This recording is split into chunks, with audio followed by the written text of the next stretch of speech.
আচ্ছা, আজকে আমরা শিখতে চলেছি narration change of imperative sentence. আচ্ছা, প্রথমে আমাদের দেখতে হবে যে ইম্পারেটিভ সেন্টেন্সটা কি জিনিস। ইম্পারেটিভ সেন্টেন্সে কি কি বোঝায়? ইম্পারেটিভ সেন্টেন্সে আদেশ, অনুরোধ, উপদেশ, সাবধানতা, নিষেধ ইত্যাদি বোঝায়। এবং এই বাক্যে রিপোর্টিং ভার্বটা চেঞ্জ হয়ে কি কি হবে? অর্ডার, রিকোয়েস্ট, অ্যাডভাইস মানে উপদেশ, টেল, কোনো জায়গায় আক্সড, কোনো জায়গায় ওয়ার্ন, কোনো জায়গায় থ্রেট, হ্যাঁ, কোনো জায়গায় রিকোয়েস্ট ইত্যাদি হবে। আমরা যত উদাহরণগুলি দেখব তত আমাদের এই ব্যাপারগুলি আরও ক্লিয়ার হবে। Father said to me go home at once. তাহলে এই সেড টু জায়গায় আমরা অর্ডার লিখতে পারি। আচ্ছা, এখানে টোল্ড লিখলেও হতো, কোনো অসুবিধা নেই, ঠিক আছে। তো আমরা অর্ডারটাই লিখি, বাবা আদেশ করলেন যে এক্ষুনি বাড়ি যেতে হবে, গো হোম অ্যাট ওয়ান্স। তো সেক্ষেত্রে অর্ডার লিখলেই বেশি ভালো হবে। তাহলে ফাদার এখানে সেড টু জায়গায় অর্ডার, এটা যেহেতু পাস্ট টেন্সে আছে তাই অর্ডারটা কিন্তু পাস্ট টেন্সে লেখা হয়েছে ইডি যোগ করে। Father order me. এইবার এই যে ভার্ব গো, এই মূল ভার্বের আগে টু বসাতে হবে। তাহলে father order me to go home at once. এখানে এইস ও এমই হবে, অ্যাট ওয়ান্স। তাহলে যেহেতু বাক্যটাতে আদেশ বোঝাচ্ছে তাই অর্ডার লিখতে হয়েছে। The teacher said to me do not come here. Do not come here, come থাকলে গো লিখতে হয়। The teacher said to me, তাহলে টিচার কি করলেন? টিচার কি বললেন? আমাকে বললেন ডু নট কাম হেয়ার, এখানে এসো না। তাহলে হেয়ার থাকলে দেয়ার লিখতে হয়, তোমরা সকলেই জানো। তা দ্য টিচার অর্ডার্ড মি, তাহলে সেড টু জায়গায় অর্ডার লিখতে হবে। টিচার আমাকে আদেশ করলেন নট টু গো দেয়ার। এইবারটা নট টু কি কেন হলো? ডু নট থাকলে কিন্তু নট টু হবে, ঠিক আছে, বা নেগেটিভ থাকলে নট টু হবে।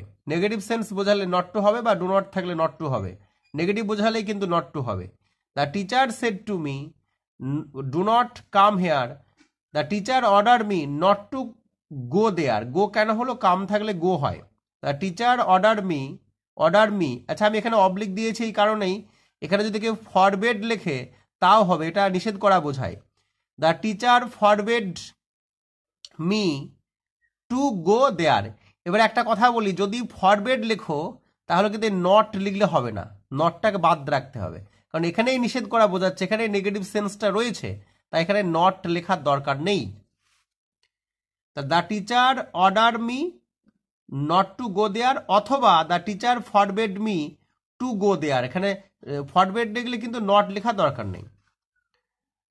হি said to me please open the door. এটা তো খুবই সহজ। এই বাক্যটা রিকোয়েস্ট বোঝাচ্ছে, দয়া করে দরজাটা খোলো। তাহলে he requested me to open the door. To, এই ওপেন হচ্ছে ভার্ব, এর আগে আমরা টু বসাতে হবে। He requested me to open the door. আচ্ছা, এরপরে যে উদাহরণগুলি রয়েছে আমরা দেখি। Mother said to me do not run in the sun. Mother said to me, মা আমাকে বললেন যে do not run in the sun, মানে রোদ্রে দৌড়িও না। এখানে রান ইন দ্য সান মানে রোদ্রে, সান এখানে সান মানে রোদ্রে। তাহলে mother advised me not to run in the San. Do not থাকলে নট টু হবে বলেছি। তাহলে মা আমাকে উপদেশ দিলেন মানে সূর্যের আলোতে না দৌড়াতে, বা সূর্যের আলোতে দৌড়াতে তিনি আমাকে নিষেধ করলেন। তাহলে হি said to me do not do it again. তাহলে হি টোল্ড মি, যেখানে বাক্যটা আদেশ বা অনুরোধ কিছুই বোঝাবে না, উপদেশ কিছুই বোঝাবে না, সেক্ষেত্রে আমরা টোল্ড বা আক্সড লিখতে পারি। মানে সেড টু জায়গায় টোল্ড বা আক্সড। তাহলে হি আক্সড me not to do it again. Do not থাকলে নট টু হবে বলেছি। খুব সহজ এইগুলি। এবার Rina said to him sir do not go home now. Rina said to him, তাহলে রিনা আক্সড হিম, এখানে আদেশ অনুরোধ উপদেশ কিছুই বোঝাচ্ছে না। রিনা আক্সড him politely not to go home then. এখানে স্যার শব্দটা রয়েছে, নম্র ভদ্রতা বোঝাচ্ছে, তাই পোলাইটলি শব্দটা ইউজ করা হয়েছে। রিনা আক্সড him politely not to go home then, now থাকলে দেন হয়। He said to the children do not make a noise. সে বাচ্চাদের বললেন মানে নিষেধ করলেন যে গোলমাল না করতে। তাহলে he forbade the children to make a noise. আমি আগেই বলেছি, আগেরটাতে কি বললাম যে ডু নট থাকলে নট টু হবে, কিন্তু ফরবেড লিখলেই কিন্তু নট লেখা যাবে না, এটা কিন্তু খেয়াল রাখতে হবে। তাহলে উত্তরটা he forbade the children to make a noise. He said to his master please grant my prayer, না আমার প্রার্থনাটাকে স্বীকার করুন। He said to his master, সেক্ষেত্রে আমরা এইটা লিখলে খুব ভালো হবে, বেগড লিখতে পারি বা প্লিজড লিখলেও হতো। তাহলে বেগটা ভালো মানাচ্ছে এখানে। হি বেগড হিজ মাস্টার, তিনি মাস্টারের কাছে ভিক্ষা চাইলেন, টু গ্র্যান্ট বা মানে ভীষণভাবে অনুরোধ করলেন, to grant his prayer. My প্রেয়ারটা হিজ প্রেয়ার হবে চেঞ্জ হয়ে। The teacher said to the followers be selfless and truthful. Be মানে হও, সেলফলেস। তাহলে the leader advise his followers to be selfless and truthful. এখানে উপদেশ দিচ্ছেন লিডার বা নেতা। এরপরে আমরা পড়ব পরে উদাহরণটা, হি said to the officer please consider my case. আচ্ছা, PLEASE, এটা ডিটা বাদ যাবে। প্লিজ কনসিডার মাই কেস মানে আমার কেসটাকে বিবেচনা করুন। বলছে হি ফারভেন্টলি অ্যাপিল্ড, এখানে অ্যাপিল লিখলে ভালো মানাচ্ছে তাই অ্যাপিল লেখা হয়েছে। এখানে রিকোয়েস্ট লিখলে হয়তো হতো কিন্তু অতটা মানে অ্যাপ্রোপ্রিয়েট হতো না। আরও সুন্দর করার জন্য মানে he fervently appealed to the officer to consider his case.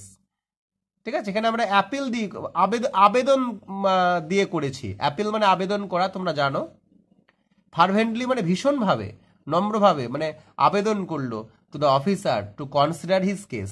বলেছি যে ভার্বের আগে টু বসে করতে হবে, প্লিজটা কিন্তু উঠে যাবে। I said to the child do not look down, আমি বাচ্চাকে বললাম নিচের দিকে তাকিও না। তাহলে আমি বাচ্চাকে সাবধান করে দিলাম। I want WARNED the child not to look down. আচ্ছা, ডু নট থাকলে নট টু হবে, শুধুমাত্র ফরবেড থাকলে টু দিয়ে করতে হবে, বলেছি এর আগে। The teacher said to the students do not waste time your exam is knocking at the door. The teacher এখানে আমরা সেড টুর জায়গায় ওয়ার্ন দিয়ে করবো, মানে সাবধান করে দিলেন দ্য স্টুডেন্ট ছাত্রছাত্রীদের, not to waste time as their exam was knocking at the door. এটা ইজ থাকলে আমি বলেছিলাম যদি অ্যামিজার থাকে ওয়াজ ওয়ার দিয়ে করতে হবে। The teacher warn the students not to waste time as their exam was knocking at the door. পরে উদাহরণটা আমরা দেখি, he said to the boys stop or I will punish you.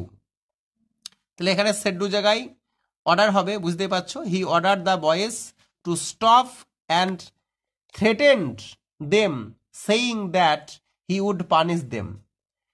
Threat করা মানে ভয় দেখানো, তাদেরকে ভয় দেখালো, এটা বলে saying that he would punish them, তিনি তাদেরকে শাস্তি দেবেন। তারপর কি লেখা আছে, he said to us keep quiet ghost. Ghost মানে ভূত, তোমরা সকলেই জানো, মানে ভয় দেখাচ্ছে আর কি, মানে আমার থ্রেট দিয়ে করতে হবে। তাহলে এখানে হি সেড টু আস, এখানে আমরা আক্স দিয়ে করব। হি আক্সড আস টু কিপ কোয়াইট, এখানে কিপ হচ্ছে ভার্ব, তার আগে টু বসে করতে হবে। হি আক্সড us to keep quiet and ঘোষটা কি আমরা ভয় দেখাই, তাই না, ভূতের ভয় দেখাই, তো এখানে থ্রেটেন্ড দিয়ে করতে হবে, এটা threatened us of ghost. Last একটা উদাহরণ আছে, he said to me do not forget to give him the news. এখানে রিমাইন্ড দিয়ে করব, মানে মনে করিয়ে দেয়া। He reminded me not to forget to give him the news. দেখো আমরা এটা বলিনি মানে ইম্পারেটিভ সেন্টেন্সে কোনো কিছু মনে করিয়ে দেয়া হলেও সেটা কিন্তু ইম্পারেটিভ সেন্টেন্স হয়। REMINDED, he said to me, তিনি আমাকে বললেন, ডু নট ফরগেট ভুলে যেও না, to give him the news, তাকে খবরটা দিতে। তাহলে he reminded me not to forget, এই ডু নটটা উঠে যাবে, তার জন্যই নট টু হচ্ছে। ফরগেট হচ্ছে মূল ভাব, তাকে টু বসবে।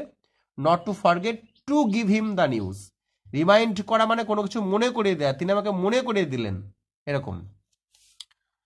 আচ্ছা, যাদের প্রয়োজন তারা লিখে নেবে, ঠিক আছে, একদম এর বাইরে আর এই সেন্টেন্স থেকে কোনো কোশ্চেন আসবে না আর কি।